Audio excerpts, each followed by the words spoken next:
Hello students, Shahid Khan educational academy में मैं आपका टीचर इंजीनियर उस्मान खान। आज का जो हमारा टॉपिक है वो है क्लास 9 केमिस्ट्री न्यू बुक का चैप्टर नंबर 4 का topic chemical formulas of binary ionic compounds.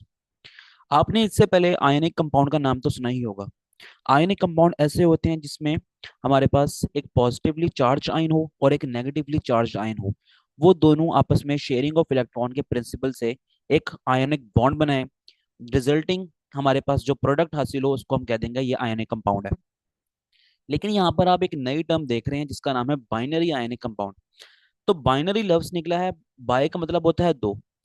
तो ऐसे आयोनिक कंपाउंड्स जिसके अंदर सिर्फ और सिर्फ दो ही मेंबर्स हों, एक पॉजिटिवली चार्ज मेंबर हो और एक नेगेटिवली चार्ज मेंबर हो।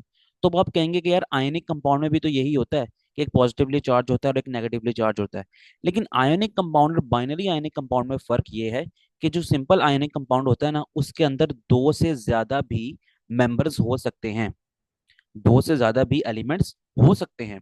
लेकिन जब बाइनरी आयनिक कंपाउंड की बात करेंगे हम, तो हमारे पास एलिमेंट सिर्फ और सिर्फ दो ही होने चाहिए।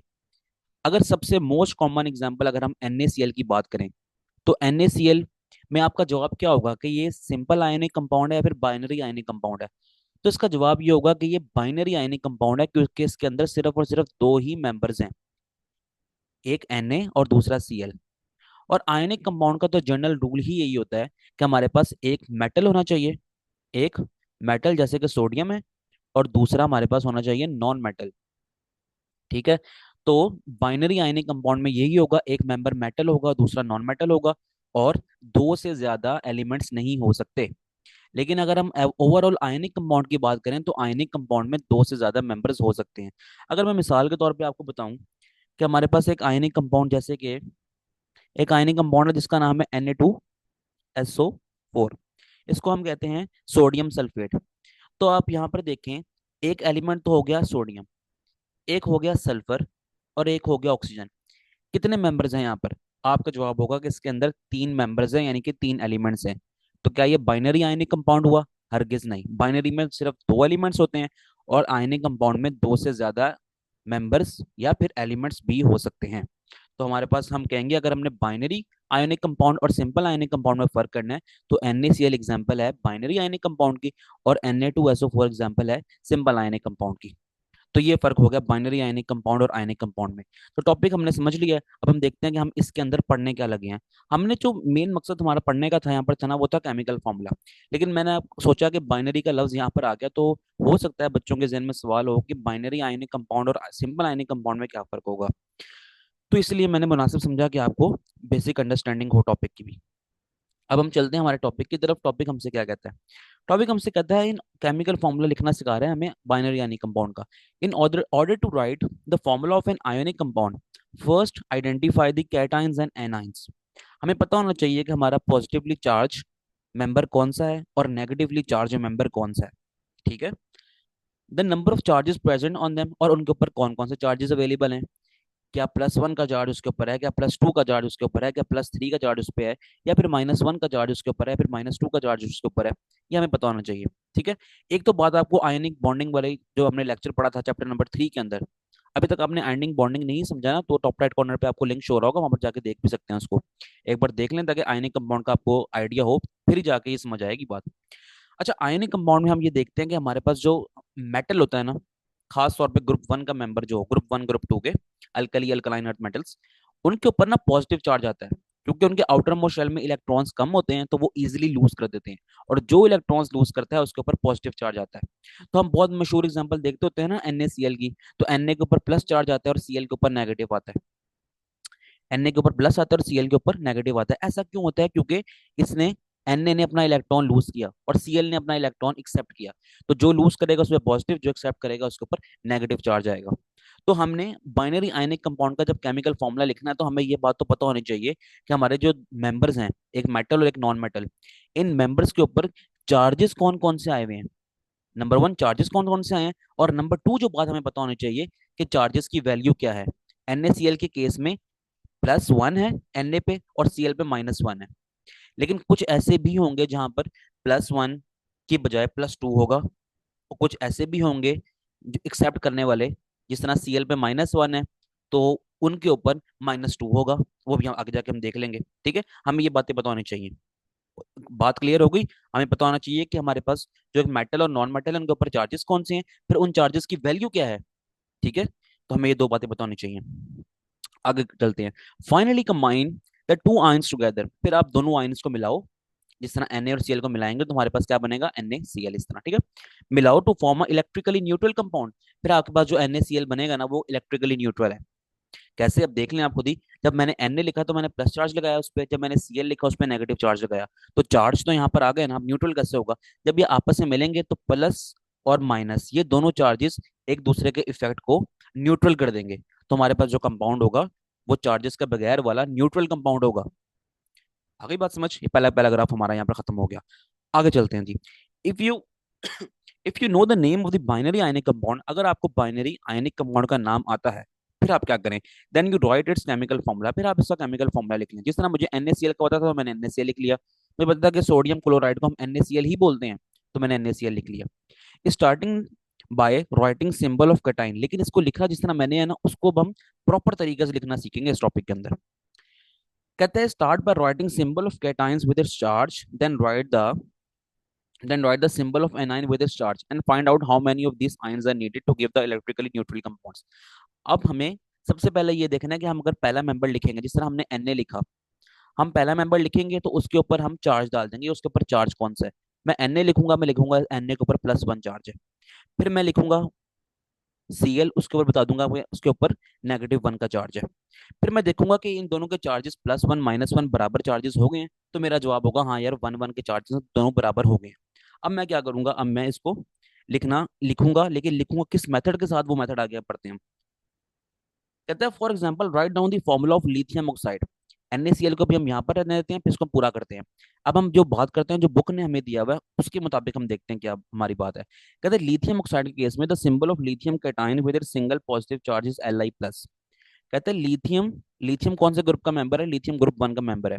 आउटर मोस्ट शेल में कितने इलेक्ट्रॉन्स होंगे, आउटर मोस्ट शेल में आपका जवाब होगा 1 इलेक्ट्रॉन होगा। तो इसके पास कैपेबिलिटी क्या है, कितने इलेक्ट्रॉन लूज करे, जब है ही 1 इलेक्ट्रॉन तो लूज भी 1 ही इलेक्ट्रॉन करेगा। तो वो लिथियम 1 इलेक्ट्रॉन लूज करेगा, जिसकी बिना पर इसके ऊपर Li+ का चार्ज आ जाएगा। +1 लगाएं ना लगाएं it's up to you, simple plus लगा लेंगे, समझेंगे हमारे पास कि एक चार्ज की बात हो रही है, ठीक है। जिस तरह नेगेटिव यहाँ पर हम बात कर रहे थे -1, नेगेटिव लगा दें सिंपल, तो बात होगी कि हमने सिर्फ और सिर्फ एक चार्ज की बात करें। -1 लगा देंगे तो फिर भी एक ही चार्ज की बात हो रही होगी।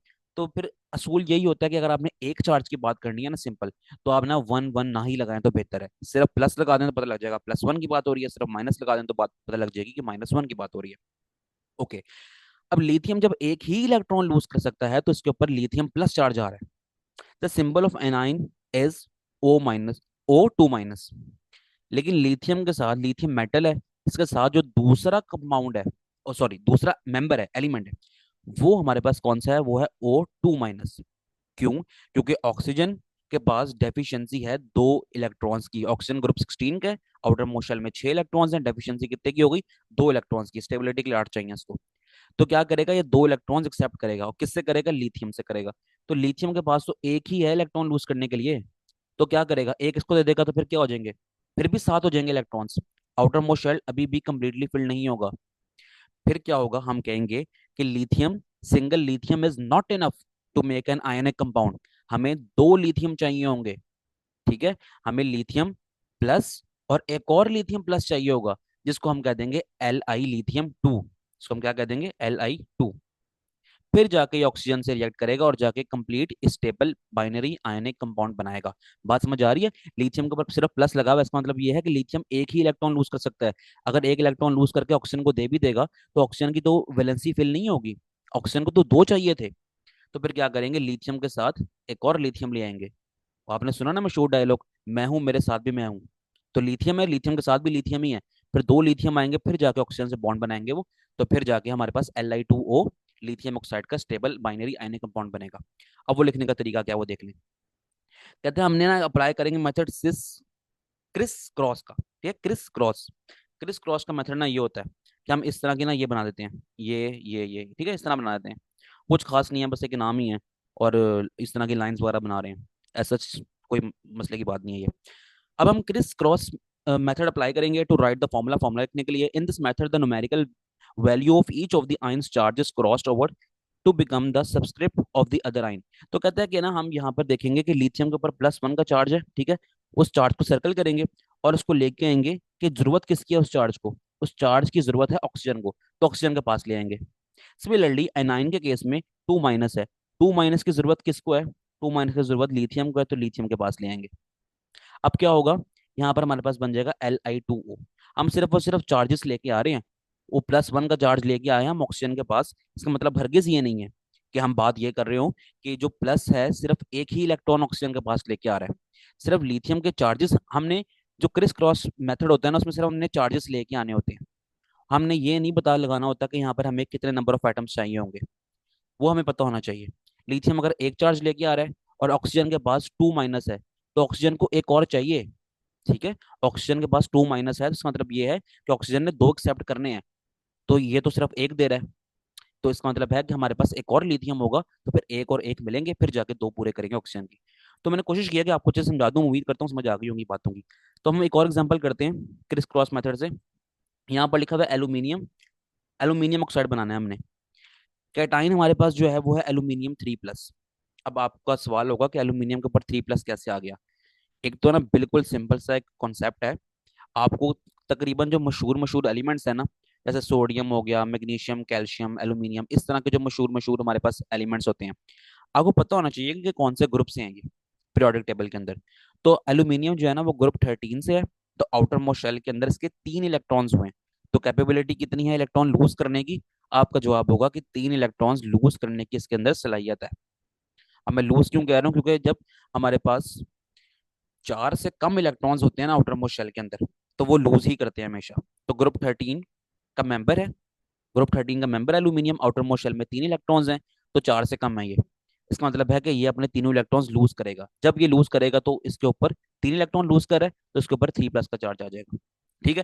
तो इसी इसी बिना पर एल्यूमिनियम के ऊपर 3+ का चार्ज आ गया। अब एनाइन हमारे पास क्या है, इसने बनाना है ऑक्साइड के साथ रिएक्शन करना है। ऑक्साइड ऑक्सीजन, ऑक्सीजन है ग्रुप 16 का मेंबर। आउटर मोस्ट शेल के अंदर कितने इलेक्ट्रॉन्स हुए, आउटर मोस्ट शेल के अंदर इलेक्ट्रॉन्स हुए कितने, 6। ओके। अब यहाँ पर ना ऑक्सीजन की अगर हम बात करें, तो ऑक्सीजन के पास डेफिशिएंसी है 2 की। तो ऑक्सीजन 2 इलेक्ट्रॉन्स को एक्सेप्ट करेगा, जिसकी बिना पर इसके ऊपर 2- का साइन आ गया, ठीक है यहाँ तक बात। अब हम बात ये कर रहे हैं कि जो एल्यूमिनियम और ऑक्सीजन है, इन्होंने जब आयनिक कंपाउंड बनाना है, तो वो स्टेबल आयनिक कंपाउंड बनता है Al2O3 की फॉर्म में। Al2O3 की फॉर्म में आयनिक कंपाउंड बनता है। तो हम कहेंगे कि ये जो चार्ज एल्यूमिनियम का है ना, ये यहाँ पर आया है और ये ऑक्सीजन के पास आ गया, और जो ऑक्सीजन का चार्ज था वो यहाँ पर इस तरह लेके आएंगे और एल्यूमिनियम के पास ले आएंगे। यही क्रिस क्रॉस हमारे जो स्ट्रक्चर है वो हमें यही समझाता है। इसी तरह अगर हम बात करें मैग्नीशियम नाइट्राइड की, मैग्नीशियम कौन से ग्रुप का है, ग्रुप 2 का है। तो कितना चार्ज आ सकता है इस पे, 2+ का, क्योंकि 2 इलेक्ट्रॉन लूज कर सकता है।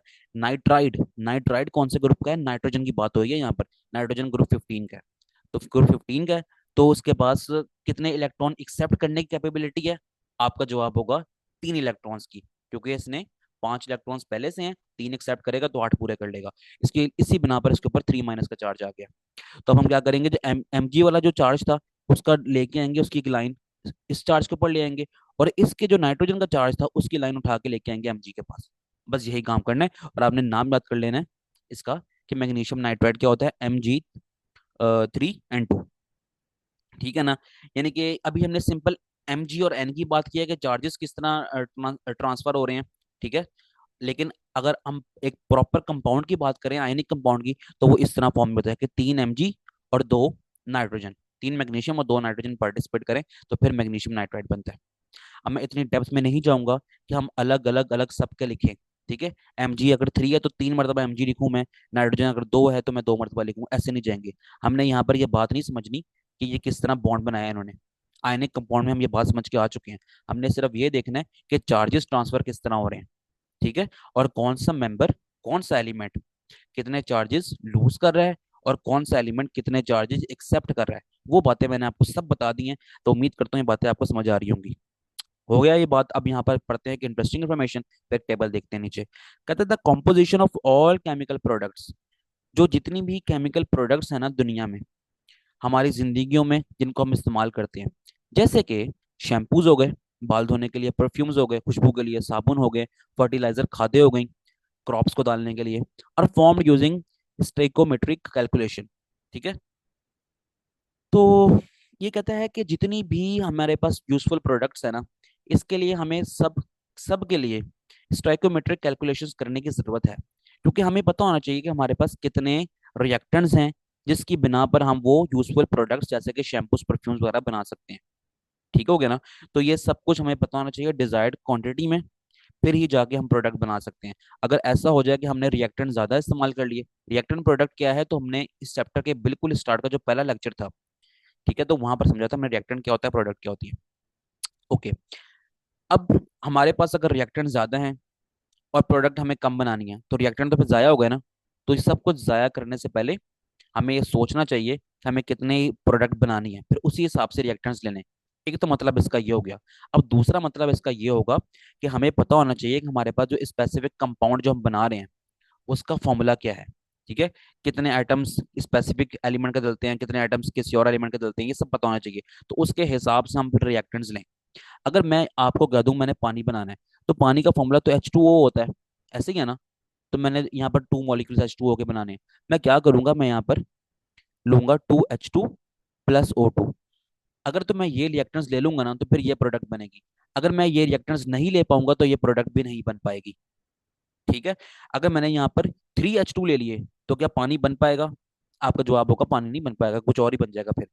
तो जितनी भी इस तरह की जितनी भी कैलकुलेशंस है ना, कि कितने रिएक्टेंट्स चाहिए, कि प्रोडक्ट कितनी बनानी है, कितने रिएक्टेंट्स चाहिए, कौन कौन से रिएक्टेंट्स चाहिए, कि प्रोडक्ट कौन सी बनानी है, इन सब के लिए हमें ये जो इस चैप्टर का नाम है स्टोइकोमेट्री, तो स्टोइकोमेट्रिक कैलकुलेशंस हमें करनी पड़ती हैं, फिर जाके ये चीज बनती है। Without stoichiometric the chemical industry does not exist. तो जितनी भी केमिकल इंडस्ट्री है, हमारी जिंदगी में जितनी भी चीजें इस्तेमाल हो रही है ना, वो रोजमर्रा की डेली बेसिस पे, तो वो सारी की सारी केमिकल इंडस्ट्री के अंदर ही बन रही है। तो इसकी अगर ये हमारे पास स्टोइकोमेट्रिक कैलकुलेशंस ना हो, तो फिर हम ये कुछ भी नहीं बना पाएंगे। तो उम्मीद करता हूँ ये इंटरेस्टिंग इन्फॉर्मेशन भी आपको समझ आ गई होगी। अब हम चलते हैं लेक्चर को वाइंड अप करते हैं, और उससे पहले हम एक टेबल देख लेते हैं, एटम्स एंड देयर कैटायंस। मैंने आपको जब कैटायंस के बारे में बता रहा था, तो मैंने आपको पहली बात बताई थी कि एटम होता है, एटम के ऊपर कोई चार्ज नहीं होता, प्लस माइनस का कोई चार्ज नहीं होता। लेकिन जब एटम अगर अपना इलेक्ट्रॉन लूज कर देगा, तो उसके ऊपर प्लस का चार्ज आ जाएगा, और अगर कोई एटम इलेक्ट्रॉन को एक्सेप्ट कर रहा है, तो उसके ऊपर नेगेटिव का चार्ज आ जाएगा। तो जिसके ऊपर चार्ज आ जाएगा, तो वो बन जाएंगे आइंस। ठीक है। तो वो बन जाएंगे आइंस। और आइंस की दो टाइप्स हैं, कैटाइन और एनाइन। ओके। एटम है हाइड्रोजन। हाइड्रोजन के ऊपर हाइड्रोजन एक इलेक्ट्रॉन ही लूज कर सकता है, तो इसके ऊपर +1 का चार्ज आ रहा है। सोडियम ग्रुप 1 का है, ये भी एक इलेक्ट्रॉन लूज कर सकता है, तो +1 का आ रहा है। लिथियम की मैं बात नहीं करूंगा, क्योंकि लिथियम हम देख के आ चुके हैं ऊपर। पोटेशियम भी ग्रुप 1 का, लिथियम भी ग्रुप 1 का, पोटेशियम भी ग्रुप 1 का, तो +1 +1 आ रहे हैं। मैग्नीशियम ग्रुप 2 का, तो 2 इलेक्ट्रॉन लूज कर सकता है, तो +2 आ गया। कैल्शियम भी ग्रुप 2 का, 2 इलेक्ट्रॉन लूज कर सकता है, तो +2 आ गया। इसी तरह आप सब देख सकते हैं, ये ट्रांजिशन एलिमेंट्स हैं। ट्रांजिशन एलिमेंट जिस तरह का जिंक हो गया, ठीक है, ये ट्रांजिशन एलिमेंट है। तो यहाँ पर हम +2 लगा रहे हैं कि ये 2 इलेक्ट्रॉन लूज कर सकता है। ये सब में ना ऑक्सीजन ग्रुप 16 का है। ठीक है। वैलेंसी कितने इलेक्ट्रॉन्स की डेफिशिएंसी है, 2 की। तो 2 इलेक्ट्रॉन एक्सेप्ट करेगा हमेशा, जो 2 - हो गया। ये वो हैं जो सारे एक्सेप्ट कर रहे हैं, ये सब एक्सेप्ट कर रहे हैं इलेक्ट्रॉन्स। ठीक है। तो इसलिए इनके ऊपर माइनस माइनस माइनस के चार्जेस आ रहे हैं। एक्सेप्ट करने वाला पर माइनस आ गए, और कितने कौन सा कितने एक्सेप्ट कर रहा है, तो उसके ऊपर उस हिसाब से चार्जेस आ रहे हैं। क्लोरीन ग्रुप 17 का है।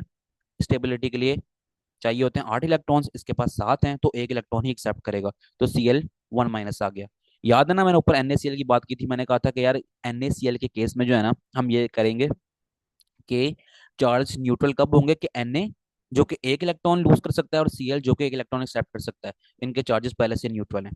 तब जोड़ेंगे आपस में, तो हमारे पास टेबल NaCl बनेगा। ठीक है। यहाँ पर हम बात कर रहे थे ना NaCl की, तो हमारे पास क्या होगा, हम ये लेके आएंगे, Na का चार्ज ले आएंगे क्लोरीन के पास, और क्लोरीन का चार्ज ले जाएंगे हम सोडियम के पास। तो क्रिस क्रॉस स्ट्रक्चर भी लिख लिया हमने, और हमारे पास एक न्यूट्रल कंपाउंड बन जाएगा जिसका नाम होगा NaCl। ठीक है ना बात ये। तो जी बस, बाकी ना आगे ये लिखे हुए हैं, ये देखिए यहाँ से लेकर यहाँ तक, ये तीन, ये ना ट्रांजिशन एलिमेंट्स हैं। ये इनके ऊपर आप देख रहे हैं कि कभी +1 आ रहा है, कभी +2 आ रहा है, कभी इसमें आयरन के केस में 2+ आ रहा है, और आयरन के केस में 3+ भी आ रहा है। टिन है, ये टिन के केस में 2+ आ रहा है, और 4+ आ रहा है। तो ये डिपेंड करता है टेम्परेचर पे, कंडीशंस पे, और इस चीज़ पे कि ये बॉन्ड किसके साथ बना रहे हैं। तो इन चीज़ों पे डिपेंड करता है। तो कभी ये जिस तरह कॉपर की बात करें, कभी एक इलेक्ट्रॉन लूज करता है, कभी दो इलेक्ट्रॉन लूज करता है, ठीक है। डिपेंड करता है मुख्तलिफ फैक्टर्स के ऊपर। जिस तरह के मुख्तलिफ फैक्टर्स मैंने आपसे जिक्र किए हैं, टेम्परेचर हो सकता है, ठीक है, कंडीशंस हो सकती हैं कि कौन किस तरह की सर्टेन कंडीशंस हैं, और एक चीज़ ये हो सकती है कि ये बॉन्ड किसके साथ बना रहे हैं। तो ये सब चीज़ें इनको मद्देनजर रखते हुए अपने इलेक्ट्रॉन्स उस हिसाब से ये लूज करते हैं। इसलिए इनके ऊपर कहीं पर दो आ रहा है, कहीं पर एक आ रहा है, और टिन के केस में दो आ रहे हैं और चार भी आ रहे हैं, कि दो भी लूज कर सकता है, चार भी लूज कर सकता है। तो ठीक है। अब उम्मीद करता हूँ कि आपको ये लेक्चर पसंद आया होगा। अगर लेक्चर पसंद आया है तो वीडियो को लाइक करना है और चैनल को भी सब्सक्राइब कर लेना है। तो मिलते हैं फिर आपसे नेक्स्ट वीडियो में। अब आपने क्या करना है, डिस्क्रिप्शन में प्लेलिस्ट का लिंक है, क्लास 9 केमिस्ट्री न्यू बुक में अगर कोई लेक्चर आपको समझ नहीं आया हुआ तो आप जाके डिस्क्रिप्शन में देख सकते हैं, और इस वीडियो के एंड में भी आपको प्लेलिस्ट का लिंक शो हो रहा होगा। इसमें क्लास 9 केमिस्ट्री फुल बुक के सारे लेक्चर्स अवेलेबल हैं, तो जाके आप देख लें। और फिर आपसे मिलते हैं नेक्स्ट वीडियो में। ओके, अल्लाह हाफिज़।